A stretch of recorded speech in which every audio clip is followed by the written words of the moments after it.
বন্ধুরা দেখুন আমার রান্নাঘর থেকে স্বাগত। বন্ধুরা দেখুন আজকে আমি চিকেন রেসিপি দেখাবো নতুন একদম।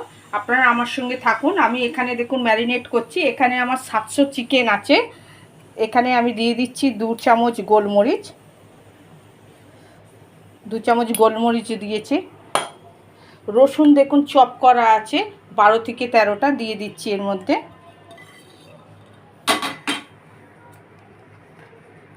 আদা বাটা দিচ্ছি 1 চামচ দিয়ে আমি এটাকে ম্যারিনেট করে রেখে দেবো এখন 30 মিনিট।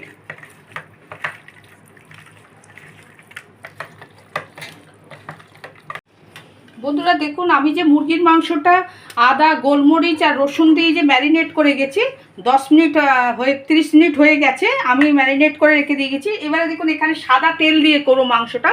এখানে আমি 4 থেকে 5 চামচ হচ্ছে সাদা তেল দিয়েছি। এখানে আছে 2টো তেজপাতা, শুকনো লঙ্কা আছে 4টে, 3টে হচ্ছে ছোটো এলাচ, হাফ ইঞ্চির মতন শুধু দারচিনি আছে, এখানে লবঙ্গ নেই, আর আছে গোলমরিচ। এখানে আছে পেঁয়াজ চপ করে হচ্ছে একটা বড় কুচনো আছে। এখানে টক দই আছে, টক দইয়ের মধ্যে চিনি দেওয়া আছে 1 চামচ। আর এখানে হচ্ছে আদা রসুন, এই রসুন আর কাঁচা লঙ্কা পেস্ট করা আছে। পরিমাণ মতো নুন দেবো। আর এখানে হচ্ছে ধনে গুঁড়ো দেবো, জিরে গুঁড়ো দেবো না আমি মাংসতে।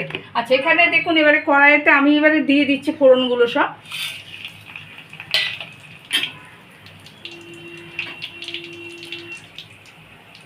সব দিয়ে দিচ্ছি। এবার আমি পেঁয়াজটা দিয়ে দিচ্ছি এর মধ্যে। পেঁয়াজগুলো একটু লাল লাল হবে, তারপরে আমি মাংসটা দেবো।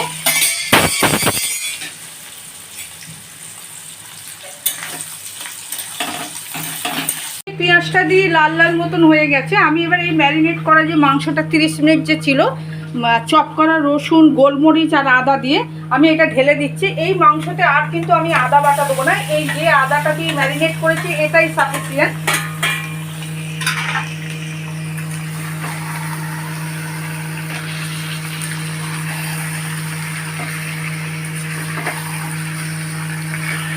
মাংসটা দিয়ে নাড়ছিল, এবারে আমি এর মধ্যে দিয়ে দেবো পরিমাণ মতো নুন। পরিমাণ মতো নুন দিয়ে দেবো। এটা ভাত রুটি পরোটা সবের সঙ্গে যাবে।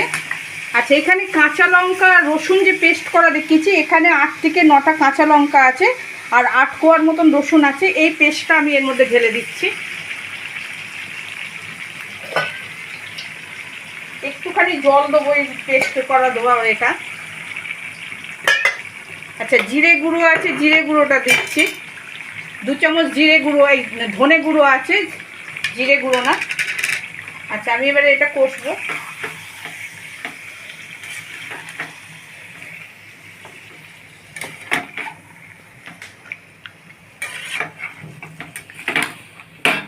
মুরগির মাংসটা আমার কষা হয়ে গেছে। এটা হচ্ছে দই মুরগি। এখানে 1 চামচ চিনি দিয়ে আর দই দিয়ে ফেটিয়ে রেখেছি। এবারে এটা আমি ঢেলে দিচ্ছি। আর আমি জল দেবো না এখানে।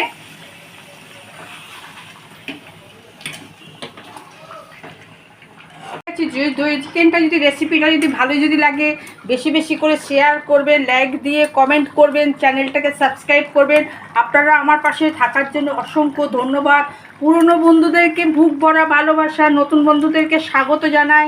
বন্ধুরা সবাই দেখুন একটু রান্নাটা রেসিপিটা একটু দেখবেন প্রথম থেকে শেষ পর্যন্ত, স্কিপ করে বেরিয়ে যাবেন না, তাহলে আমরা একটু উপকৃত হই। আর আপনারা যত আমাদের কমেন্ট করবেন তত আমরা উৎসাহিত পাবো রান্নাতে। আপনারা সেইভাবে আমাদের সঙ্গে একটু সহযোগিতা করুন। বন্ধুরা আমার সঙ্গে থাকার জন্য অসংখ্য ধন্যবাদ। বুক ভরা ভালোবাসা আপনাদের কাছে আমার।